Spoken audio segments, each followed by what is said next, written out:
Mimi kuna mahala nataka sasa tuhoji vizuri. Kwa hiyo sasa Konde sasa hivi anataka kutuambia ameelewa kwa nini alilipishwa milioni 600 na WCB. Make nakumbuka aliwahi kulia mpaka airport. Machozi akamtoka. Mama yangu anaishi maisha magumu sana. Leo nalipishwa milioni 500. Unaikumbuka hiyo clip?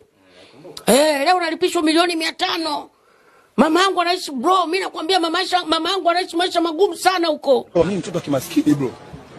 Mama yangu anaishi maisha magumu, milioni 500 ni nyingi. Nimetoa.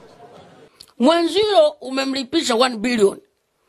Na wewe ulilia kwa milioni 500. Sasa mama yake Ibra anaishi maisha gani? Konde tujibu na hilo. Na hii inatuthibitishia kwamba kumbe yale aliyoyaongea Harmonize ni ya uongo.